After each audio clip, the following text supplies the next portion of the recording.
it does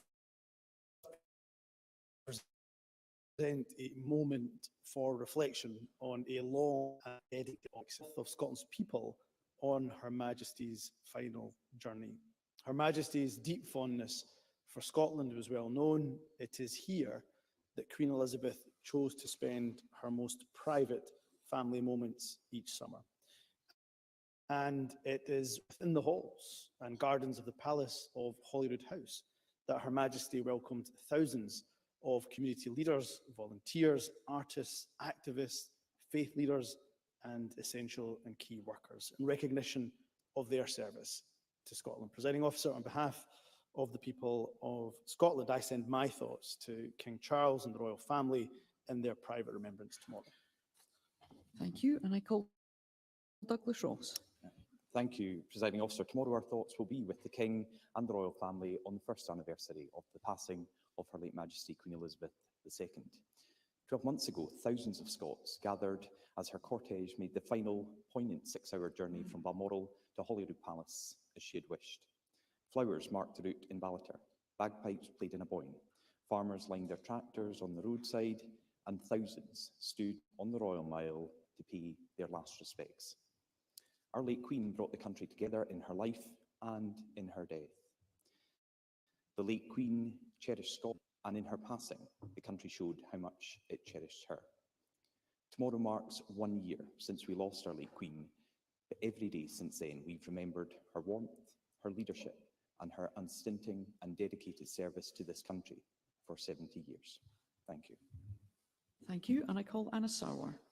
Presiding Officer, our longest-serving monarch, Queen Elizabeth II, was a dedicated public servant, demonstrating strength, leadership, and empathy when her country needed it the most. She brought our nation together at times of crises and left a legacy of compassion in the various causes she championed. She reminded us that despite our political disagreements and arguments, everyone here in Holyrood is here because in the service of the Scottish people. Her kindness, wisdom, and integrity are timeless values that we pass down through the generations. Scotland will remember her fondly. Thank you, and I call Alex Cole-Hamilton. Thank you, Presiding Officer. Presiding Officer, the passing of Majesty ended a constancy in the life of this chamber, a moment in time that will come to define the early years of this century. And across these islands, the Commonwealth, and indeed the whole world, there was a collective sigh of sadness and thanksgiving for her life of service. And then, in the minutes and hours and days that followed the announcement from the Palace, Operation Unicorn unfolded with quiet precision, and I pay particular tribute to the staff of this Parliament and public service workers across Scotland for the many hours and days they dedicated to that task. From the roadsides of Aberdeenshire to the catafalque at Westminster Hall, those days Scotland and the United Kingdom at its very best. I think Her Majesty would have been pleased that so many marked her passing by engaging in the great British pastime of standing in line. So on this anniversary and all those to come, we hold the royal family in our thoughts and remember the extraordinary life and service of Queen Elizabeth II. Thank you, and we will now move on to the next item of business, which is First Minister's questions. And at question number 1, I call Douglas Ross. Thank you very much, Presiding Officer, and I remind the Chamber that my wife is a serving officer with Police Scotland. As part of a pilot in the northeast of Scotland, frontline officers have been told to no longer investigate certain crimes. SNP funding cuts are forcing dedicated officers to ignore criminal acts. Some victims of crime will report it to the police, only to be told it's not important enough to investigate. So will the First Minister tell us which crimes won't be investigated? First Minister. First of all, Presiding Officer, of course, Police Scotland's funding is not being cut. I'm pleased to say that despite UK government austerity and recognition of the crucial role that police officers play, of course, we've just announced this week an excellent pay offer that I'm pleased that police officers have accepted, and the service is receiving an additional 80 million in resource funding in 23-24. Again, from the North East pilot that Douglas Ross mentions, let me quote directly from the news release that the police put out in that region. It says, on some occasions, crimes are reported where there's no associated threat, no risk, no harm, no vulnerability, and this is the important bit, also no proportionate lines of inquiry for local police officers to investigate. When this happens, our staff will inform the caller that the inquiry has been recorded and a crime reference number will be supplied, but no further action will be taken. That, to me, seems like a proportionate approach to tackling crime, Presiding Officer. Douglas Ross. So the First Minister's quite happy about that. That's incredible. Now, first of all, in Scotland, and the First Minister cannot dodge responsibility. This is a result of SNP funding cuts. It's laid clear in the letter that he's just read out.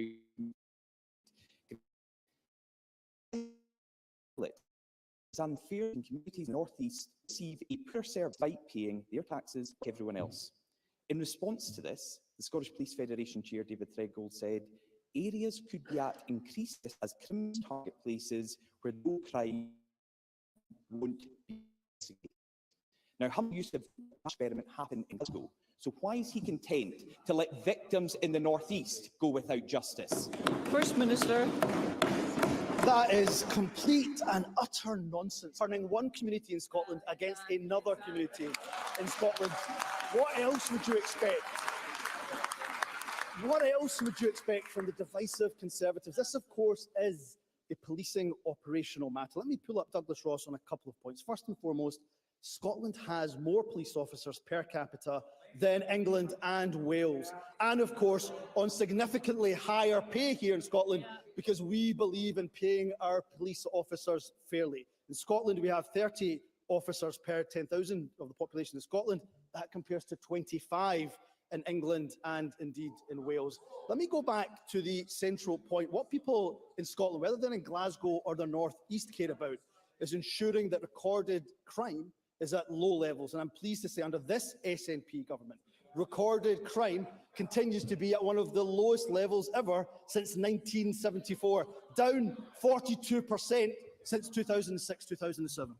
Douglas Ross.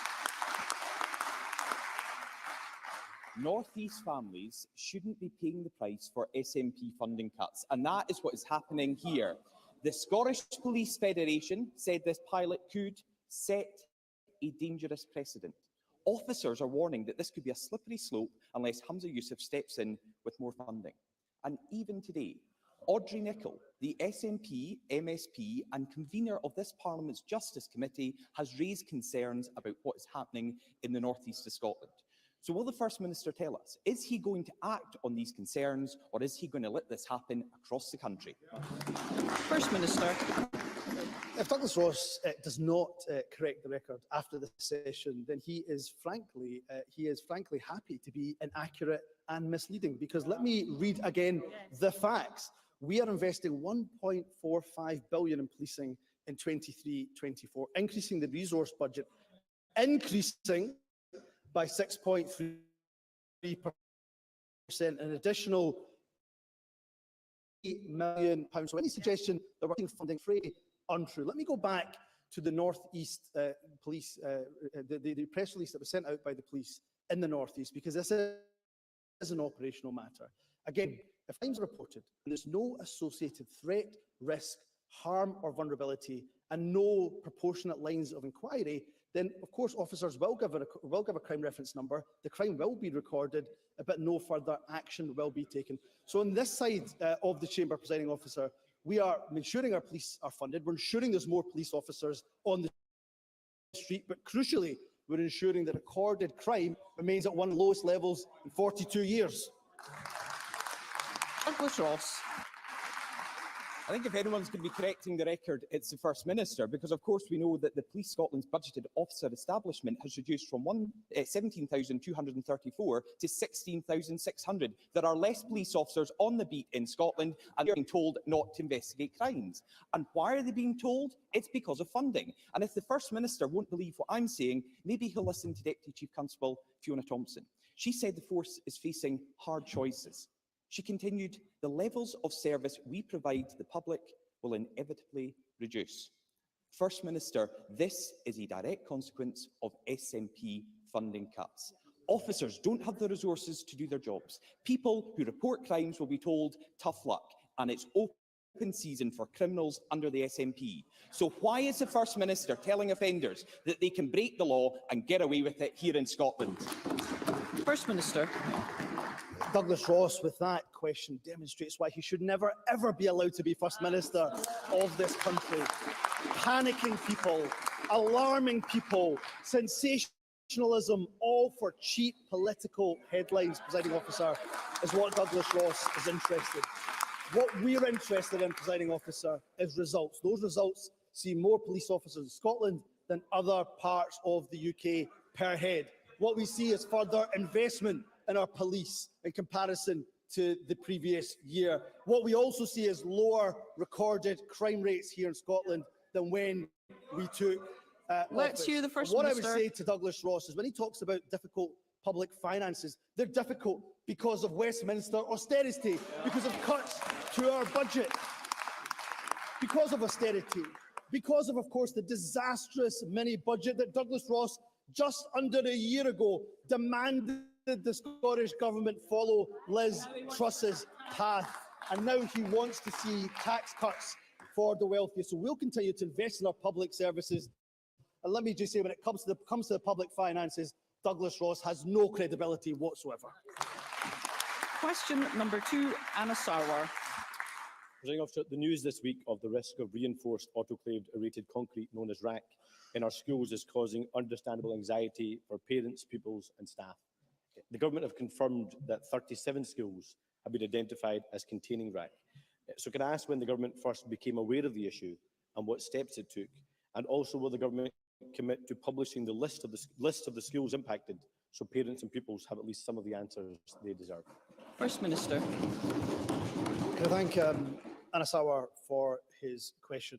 So we were informed and about RAC for not just many months, actually, for years. And that's why, for example, we ensured that our education leaders had the appropriate guidance from the Institute of Structural Engineers last year. And we have been proactive over that period, particularly the Education Secretary has been proactive in relation to her discussions with local authorities to ensure we have a full understanding of the picture. I can confirm that given that we have further information back from local authorities, that 40 schools have been identified that have RAC in them.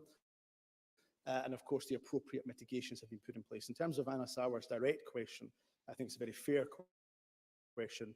Yes, we will work with local authorities to ensure that that information is published. I expect that publication to happen at the end of the week, not just a list of the schools that have been affected, but I think if we can give more information around the mitigations in place, that will give some confidence to parents and indeed to pupils and staff who are in those schools. So we are working with local authorities to ensure that information is published. And there is, of course, a statement later this afternoon where the Cabinet Secretary will lay some of that detail out. Anna Sarwar. First Minister, the Institute of Engineers say they began inspections in schools for RAC in 2018, and the Scottish Fire and Rescue Service say they warned that buildings are at risk of collapse 2 years ago. So it is important to know what steps the Government took, especially as the First Minister said they have known about this for years. Specifically on the schools impacted, how many schools have either a partial or complete closure? How many are subject to the additional building works or emergency engineering support? And finally, what resources are being made available to local authorities to deal with these affected buildings? First Minister. So there's a number of questions which again, I'm happy if we don't get to detail of to write to Anna Sawar in full detail. In terms of the mitigations in place, they vary from school to school to school. So various schools, for example, and other public sector, owners of public sector buildings, they have taken a number of mitigations. If I take local authorities and schools, for example, St Kentigern's Academy in West Lothian, they've closed part of its the dining and kitchen areas. Preston Lodge High School in East Lothian has closed off impacted classrooms and other areas. So each school will determine, given the Institute of Structural Engineers guidance, will then choose to take the appropriate mitigation in place. Fire stations, of course, that have been affected as well, they already have put mitigation in place. And again, I'm happy to furnish Anna Sawar with some of the detail. In terms of funding, we are, of course, aware of some local authorities wanting a discussion in around funding, and of course, we'll continue to have those discussions with local authorities, but ultimately they are the ones who are responsible for the safety of the school estate. I did note the Chancellor of the UK, the Prime Minister, in fact, of the UK, say funding will be made in order to help with mitigations in relation to RAC, but I've seen in the last 24 hours, 48 hours, them roll back on that commitment. So we'll continue to have conversations with the UK government. In fact, the Deputy First Minister wrote to the Treasury on the 16th of August last month to call for the allocation of additional funding to remediate RAC. But I know there's a number of questions Anna Sarwar has asked. I'm happy to go back to him in writing with fuller detail. Thank you. Anna Sarwar. I welcome the commitment to publish a list of schools, and can I ask that public information to include what mitigations are taking place in those schools to give that reassurance to patients? To parents. The government have delayed the next phase of their school rebuilding programme. Local authorities submitted bids a year ago. They were meant to get an answer by the end of 2022.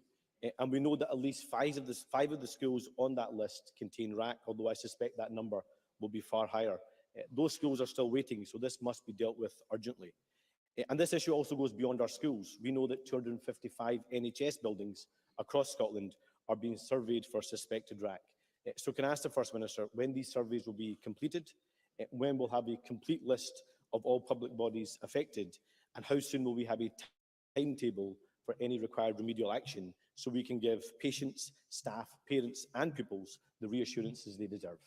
First Minister.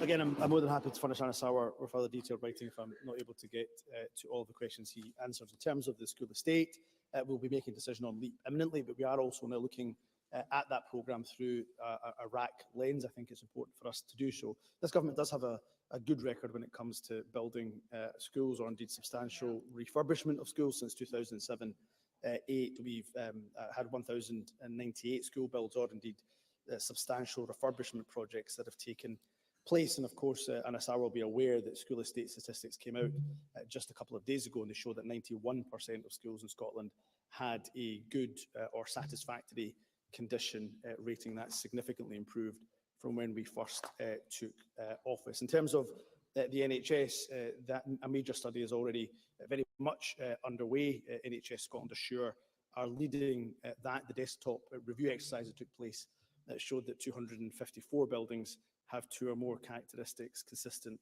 with the presence of RAC, and the next phase of the survey has commenced, and 9 buildings have now been confirmed to contain RAC. That's from 40 buildings that have been surveyed. But I think going back to Anna Sarwar's very original point, I think it's a fair one. We will work with partners, not just local authorities, the NHS boards and others, see a picture as these surveys continue to progress. Thank you. Question number 3, Liam Kerr. Thank you, Presiding Officer. To ask the First Minister what the Scottish Government's response is to data showing that the attainment gap has increased. First Minister.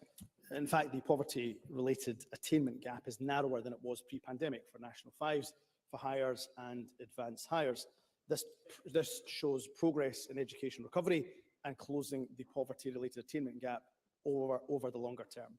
We've seen good progress in primary school literacy and numeracy, the latest data showing the biggest ever reduction in the gap. We've seen a record low poverty-related attainment gap and positive destinations for school leavers 9 months after leaving school, with record high numbers of students from deprived areas entering university in 21-22. All this, plus the ambitious aims local authorities have set, and indeed are setting for the longer term, that gives me great confidence that we're making good progress, and our £1 billion investment in the Scottish Attainment Challenge is indeed having an impact. Liam Kerr. The First Minister chooses his data carefully, yet fails to acknowledge that the attainment gap between the least and most deprived pupils has widened for the 3rd year in a row. And we must be clear that this is through no fault of teachers, pupils or staff. Now, whilst his predecessor promised to eliminate the attainment gap, his ambition, as set out in the programme for government, is limited to merely narrowing it. So what narrowed gap would be acceptable to this First Minister? And when does he project he'll deliver it? First Minister. First of all, of course, Liam Kerr is not comparing like for like. We are comparing, of course, this year's figures compared to pre-pandemic figures. And of course, Liam Kerr, what I would say to him is the emphasis that he forgets to put is that this is of course, a poverty-related attainment gap. And that's the very point, Presiding Officer, that poverty-related attainment gap. If Liam Kerr really tackling it, he would use any of the minuscule influence he has within his own party to demand that they scrap the 2-child limit, to demand that they scrap or reverse the reduction in universal credit, that they scrap, of course, the benefits freeze. Those three measures alone would lift 30,000 children in Scotland out of poverty. So while Liam Kerr may well wipe away those crocodile tears, we in the Scottish Government will get on with the job of protecting Scots from the harm of a Westminster cost of living crisis. I call Pam Duncan-Glancy. I thank the First Minister for his answer to that question, but in many areas in Scotland, including Glasgow, the Attainment Challenge funding is being used to backfill cuts to core education funding. So can I ask the First Minister, why does he think that is? And does he accept that this dedicated funding put in place to tackle the attainment gap has failed to do so in a substantial way? First Minister. I know I've just said to the previous member, of course, that we are making inroads in relation to narrowing the poverty-related gap. And of course, when it comes to funding for local authorities, that funding has increased in comparison to the last financial year. And what we're doing, £1 billion Scottish Attainment Challenge, is making sure that we're giving £520 million to the pupil equity funding for head teachers, direct funding also for all 32 local authorities for the first time, and additional funding to support care-experienced children and young people's attainment and well-being. What I would say to Pam Duncan-Glancy, who I know cares deeply about these matters, is that we can only go so far in relation to the poverty-related attainment gap, because when it comes to reducing and tackling poverty, we have some of the powers, but I'm afraid the substantial levers are still in the hands of a Conservative UK government. I want to change that. I hope that Pam Duncan-Glancy does too. Question number 4, Emma Harper. To ask the First Minister whether he will provide an update on the steps that are being taken to reduce drug deaths in Scotland. First Minister. We remain absolutely committed to delivering the national mission to reduce drugs deaths and improve lives of those that are affected by drugs. The latest drug death statistics that reported a 21% decrease in 2022. I do welcome that reduction, which is the highest on record, but I'm also quite clear that these numbers, of course, remain far too high, and every life lost is an absolute tragedy. My thoughts are with the families that have been impacted and affected.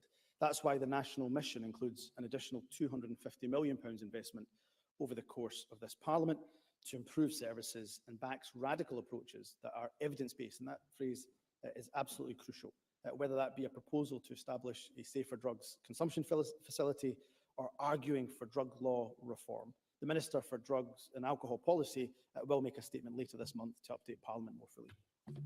Emma Harper. Thank the First Minister for that response. The Misuse of Drugs Act is over 50 years old. It's not fit for purpose and it must be reviewed urgently. And the Home Affairs Committee recently published a report calling for a review of drug classification and a new health-led approach to tackling drugs with a trial of safe consumption rooms. So can the First Minister provide an update as to what engagement the Scottish Government has had with the UK Government regarding the urgent need to reform of the draconian Misuse of Drugs Act? First Minister. The points Emma Harper makes are well made, and in July the Scottish Government did publish a paper, as Emma Harper said, setting out our bold and ambitious proposals for drug law reform to ensure we treat problematic drug use as a health, not a criminal matter. And I was heartened that there was much support for it, not just domestically, but internationally and globally, from experts and those who are working on the ground to tackle the issue of drugs misuse. This is complemented by the recent very welcome report, as Emma Harper said, from the Home Affairs Select Committee, which is clear for the need to reform the Misuse of Drugs Act. The Minister for Drugs and Alcohol Policy did meet with the UK Minister for Policing on Tuesday this week and did raise the issues with him. And what I would say is that if the UK Government won't take the necessary actions to use the powers that they have to help us to combat this challenge, this problem, this crisis, then at least devolve the powers to us so we can take a different approach here in Scotland. Call Beatrice Wishart. Thank you, Presiding Officer. The Dogs Against Drugs charity assists Police Scotland with search and seizure of illegal drugs arriving in Shetland, alongside its educational preventative work. Police Scotland's Shetland Area Commander has credited the dogs with a vital role in drug seizures in Shetland, with a value of around 750,000 in the last 18 months. And one dog, Thor, is retiring and is credited to have found an estimated £1 million worth of illegal drugs over its 9-year career. But without core funding, the charity's future is under threat. And if it ceases, it will likely cost the taxpayer more in the long run. And I have recently met with the Justice Secretary to discuss the issues. But I wonder if the First Minister would agree with me that Dogs Against Drugs is an important asset to both Police Scotland and the Shetland community, and that it would be a significant loss were it to cease. First Minister. I do agree with Beatrice Wishart. I know of the programme Dogs Against Drugs. I remember them well when I was Justice Secretary, and funding I know has been an issue for a long period of time, and that's why I was pleased that the organisation did receive some additional funding, I think from the Serious Organised Crime Task Force. I believe it was a good meeting between the Justice Secretary and Beatrice Wishart, and of course if there's anything more we can do to try to support Dogs Against Drugs, then of course we'll be open to that in a very difficult within the difficult financial circumstances we're operating in. Question number 4.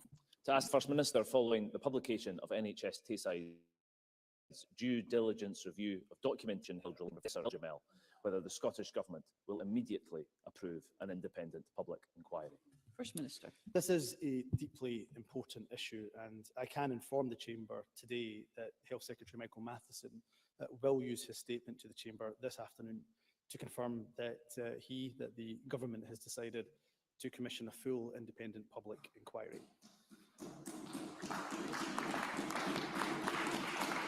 This comes after very careful consideration of the recent due diligence review, which said concerns about Professor Jamel were not acted on with the urgency they deserved. In commissioning an inquiry, it remains important that those people directly affected are still supported to find the answers they need, and that both staff and patients across Scotland know that lessons are being learned. The Cabinet Secretary has considered a report on NHS Tayside, and we have collectively concluded that this requires investigation independent of both the board and indeed of the Scottish Government, and I agree with that. He will set out, the Cabinet Secretary for Health will set out the details of the next steps in his statement this afternoon. Michael Mara. Scottish Labour welcomes that inquiry. It should not have taken us so long to get here. This inquiry has been wrung out of the Government like blood from a stone by Jules Rose, Pat Kelly, and the many victims who were weeping outside this Parliament yesterday, many in permanent, debilitating pain. As late as last week, the First Minister and Health Secretary maintained a public inquiry would not take place. And that damning internal review that he mentions from NHS Tayside says they knew El Jamel was incapable and dishonest, and yet allowed him to continue unchecked. That review also revealed that the NHS Tayside Board has done nothing to deliver on a raft of recommendations from previous reports into this scandal. What will the First Minister do today to ensure those recommendations are acted on immediately? First Minister. Can I say that I disagree with Michael Mara's characterisation. Both the Health Secretary and I have always said that a public inquiry has not been ruled out. But I hope Michael Mara would understand that it is appropriate that we allow reviews like the due diligence review that was taking place to progress right to the end of its conclusion.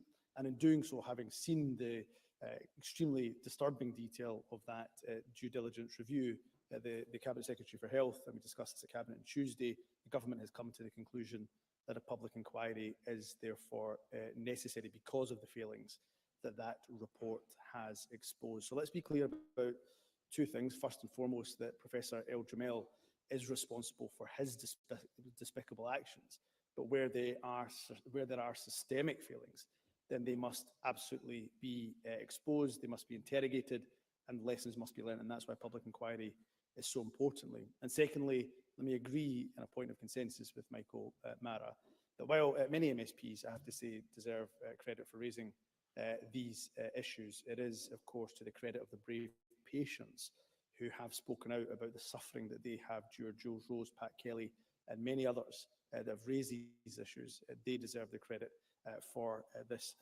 announcement around the public inquiry. There is still a further question for us to explore, and Michael Matheson will lay this out in detail in his statement. It is whether or not there will need to be another process alongside the public inquiry that answers the very individual patient questions that rightly patients have in terms of their individual cases, something that a public inquiry would not necessarily be able to do. Liz Smith. Thank you. Can I also welcome this decision, but can I pay very considerable tribute to Jules Rose, to Pat Kelly, and to all the other patients who for 10 years have been fighting this case. Could I ask the First Minister if, aside from the public inquiry, the Scottish Government will consider a victim support fund for the former patients and their families? First Minister. Again, there are, of course, as Liz Smith knows well, appropriate routes in relation to compensation that families can go through when it comes to health boards. And of course, if there are other avenues that we can explore to support kids, then we will actually. There are ways to be able to claim compensation, but they can at times be difficult to navigate. So we will give consideration to any other avenues of support that we can provide. I do want to mention that there's been a good cross-party effort. I know MSPs such as Shona Robinson, Joe Fitzpatrick, John Swinney, Jim Fairley, Graham Day, Willie Rennie, Michael Mara have all raised these issues, but I think it is important to pay perhaps particular credit to Liz Smith, who has raised these issues for many years diligently and in a considered manner. And I thank all the MSPs who have raised these important issues on behalf of the patients they represent. Question number 6, Ross Greer. Thank you. To ask the First Minister how the Scottish Government plans to maximise the economic benefits, including the number of new jobs that result from any growth in renewable energy sources, including onshore wind. First Minister. Scotland has the skills, the talent, the resources to become a global renewables powerhouse. We're investing almost £5 billion over this Parliament in the energy transition and finalising an onshore wind sector deal, including halving the average determination time for new Section 36 onshore wind applications, as well as maximising the benefits for Scotland's economy, but crucially also for local communities. We're determined to maximise the opportunities from offshore wind as well, and the commitment of developers to £5 billion per project in the Scottish economy. We're embracing the opportunities that a flourishing clean hydrogen sector will bring into support air security and open up export potential. Our finalised energy strategy and just transition plan will set how we can maximise those opportunities, including jobs in renewable energy and energy supply chains and a highly skilled, flexible workforce. Ross Greer.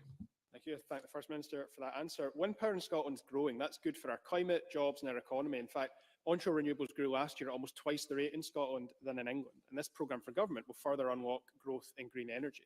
In contrast, this week the UK government failed to genuinely lift their absurd wind farm ban in England. The Tories are wrecking our climate and holding back growth in a key industry. But the Scottish Government must do more to capture the benefits of this and other growing green industries for the people of Scotland.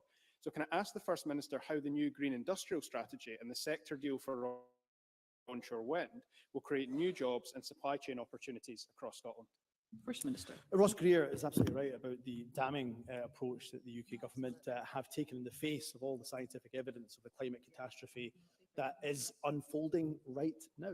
As I announced this week, we are establishing a sector deal. I think that sector deal will be incredibly important because of the scale of potential that we have to realise that collective ambition of 20 gigawatts by 2030 and deliver that in a way, Ross Greer is absolutely right, in a way that benefits local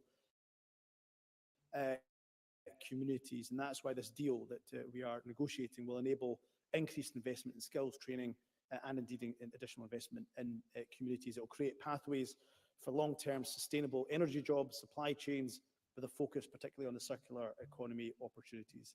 Furthermore, building on our final energy strategy and just transition plan, we will work closely with businesses and industries to develop that green industrial strategy by summer of next year. This will set out how we will help businesses and investors create good, well-paid jobs as part of our fair, green and growing economy. Ivan McKee. Industry, including industry body Scottish Renewables, is clear that to maximise the economic opportunities from renewable energy, there is a need for a robust, evidence-led, action-driven green industrial strategy, including addressing challenges on skills and investment that government and industry can deliver on together. Can I ask what plans the government has to bring forward that strategy and the timescales involved. First Minister. Okay, we will work closely with business and industry to develop a green industrial strategy by summer of next year, setting out how the Scottish Government will help businesses and investors to realise the enormous economic opportunities, including jobs of the global transition to net zero. The strategy will build on that final energy strategy and just transition plan to offer that clear evidence-based view of the economic sectors and industries in which we have the greatest strengths and most potential. We'll do everything we can to support them to thrive. Of course, some of these levers are very much in our hands.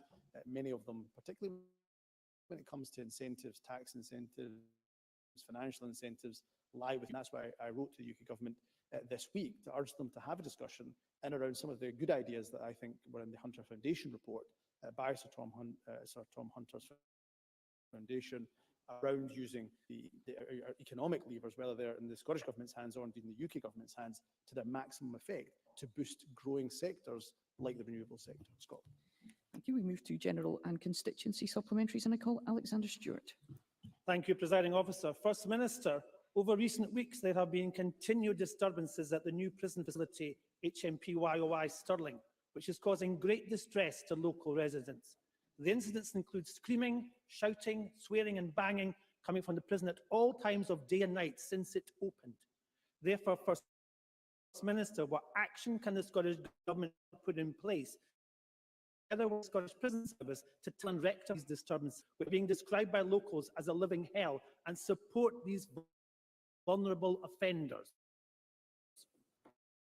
First Minister. Well, we certainly don't want communities to be disturbed, to be inconvenienced in the way that Alexander Stewart articulates. So I will ask the Cabinet Secretary for Justice to write to Alexander Stewart to see what more can be done. It takes obligations seriously to the young people in particular that are within their facilities in order to hopefully aid rehabilitation and to also take their obligation very seriously in terms of the communities that they are in. So I will ask the Cabinet Secretary for Justice, who undoubtedly raises these issues with the Scottish Prison Service, to also meet with the member and see what more can be done. Christine Graham. Oh, I thought I'd been dismissed. Thank you. Recently, it's been reported that Nature Scot over 5 years issued 46,985 licences authorising the culling of native wild species, including thousands of geese, also ravens and the iconic mountain hare. Does the First Minister share the concerns of animal welfare organisations and indeed myself at the size of these numbers? And I should have declared an interest as convener of the cross-party group on animal welfare. First Minister. I noticed it took a bit of time, as Christine Graham wasn't sure she was being called. Do forgive her, Presiding Officer, she's quite new to this Parliament. In terms of the serious question that Christine Graham raises, those numbers do, I think, cause us all to pause and to reflect. Nature Scotland, I know, takes the issue of licensed control of wildlife very, very seriously indeed, and it's only done where there's no alternative. Licenses are only issued in accordance with strict criteria laid down in law. However, there are occasions when wildlife does need to be controlled, where it presents a risk to human health or safety, and therefore, as I say, these decisions are not taken lightly at all. And these decisions can also involve, for example, consideration of air searing.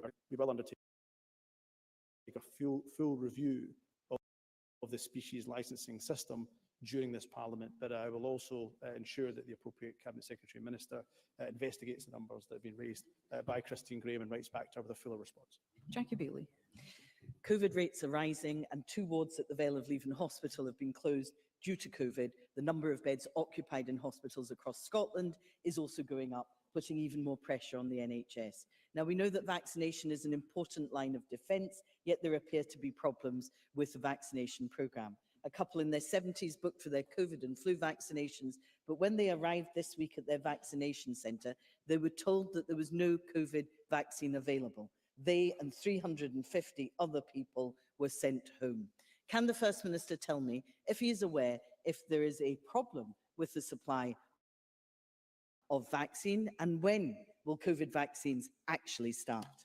First Minister. No, I'm not aware of any problem with the vaccine programme or indeed the vaccine supply or stock. It's in good supply and a good stock is my understanding, but I will ask the Cabinet Secretary for Health and Social Care to examine that point in further detail. And again, write to Jackie Bailey in that regard.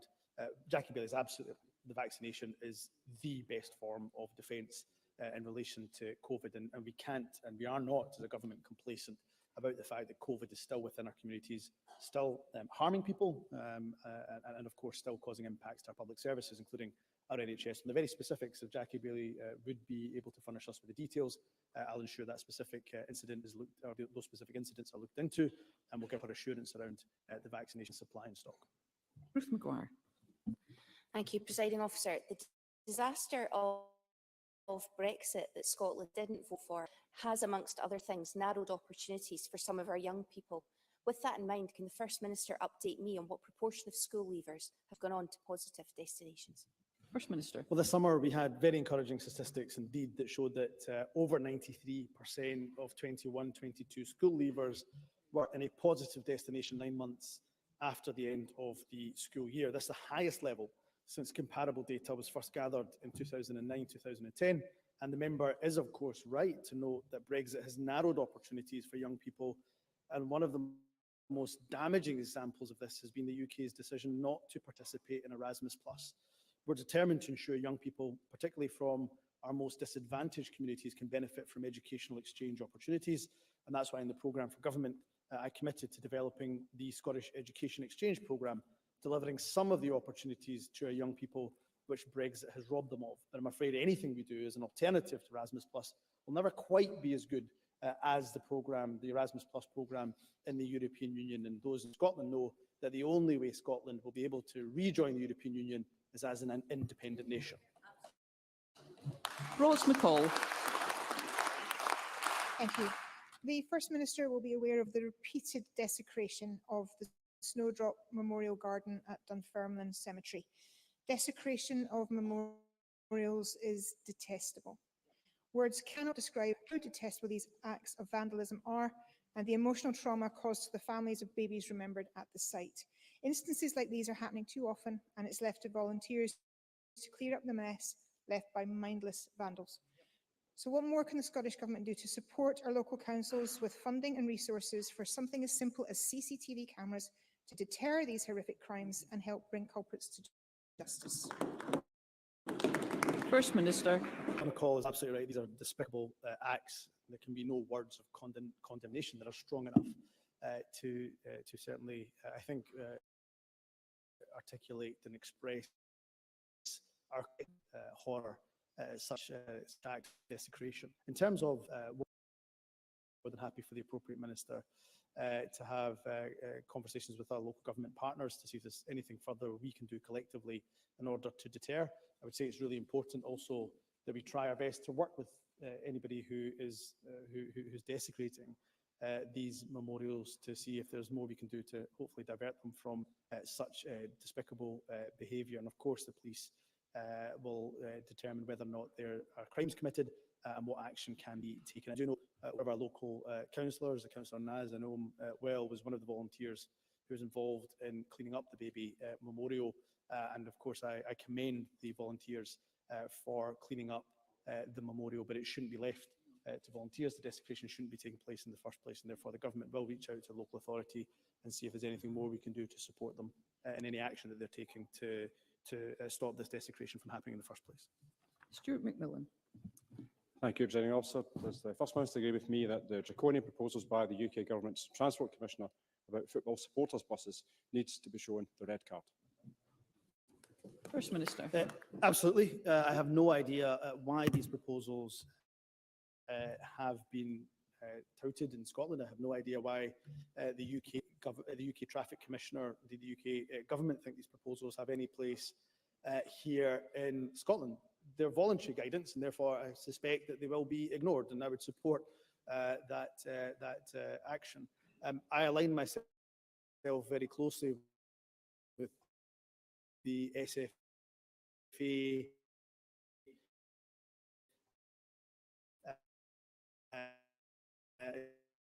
indeed the SPFL, the SWFL, many country,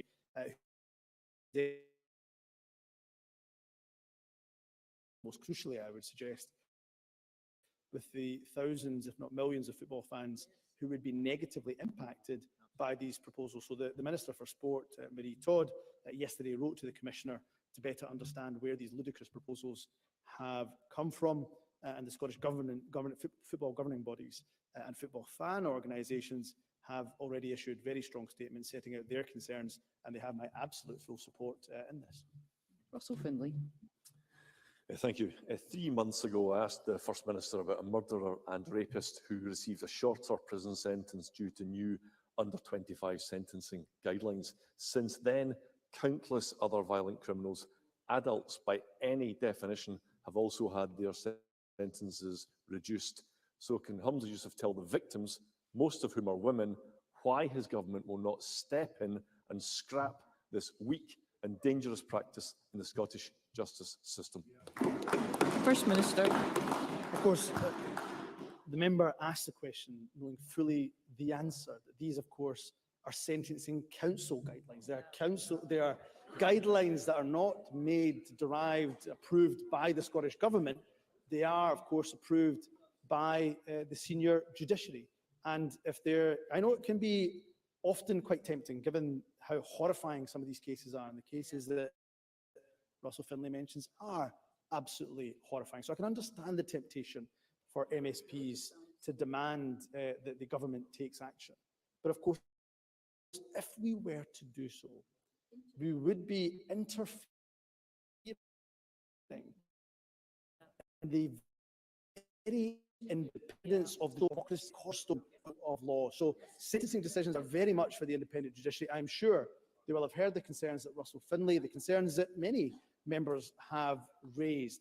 But it is important to say that that sentencing council guidelines are evidence-based. And what I would say to Russell Finlay to end on is that, of course, we have an important bill that will be going through this Parliament that puts victims and witnesses at the heart of the justice system, even more at the heart of the justice system than they are. And I hope that Russell Finlay and the Conservatives will support that bill. Sarah Boyack. Thank you, Presiding Officer. We're aware that the new iPavilion in Edinburgh has suffered delay. Over the past few weeks, fresh doubts in its 2027 opening have arisen after NHS Lothian told patients and campaigners that timescales would be confirmed once the Scottish Government had completed a review of funding and sequencing on a number of capital projects. So can the First Minister today confirm to Parliament that the new iPavilion will open in 2027, and will he meet with me and iPavilion patients to reassure them that the Scottish Government will fund this vital project, because it wasn't mentioned in the programme for government? First Minister. And of course, what I'd be happy to do is confirm that we are absolutely committed to the iPavilion. Sarah Boyack is right, there is a capital programme, capital review going on in terms of the capital projects that we are funding right across government. That review is very much still ongoing, and that's why we're not able to confirm the timeline. But we've had a significant reduction to our capital budget from the Westminster UK government, and that comes, I'm afraid, has impacts, let alone the disaster of the mini budget last year, which has meant that inflation costs, construction costs have risen exponentially. So that's why this capital programmes review has to be undertaken. And of course, when it is complete, we will ensure that Parliament is updated accordingly. I'm sure the Minister, the Cabinet Secretary, in fact, will be happy to meet with Sarah Boyack and indeed patients in the local area around their plans in relation to the iPavilion. Thank you. That concludes First Minister's questions. The next item of business is a member's business debate in the name of Carol Mockin, and there will now be a short suspension to allow those leaving the chamber and public gallery to do so.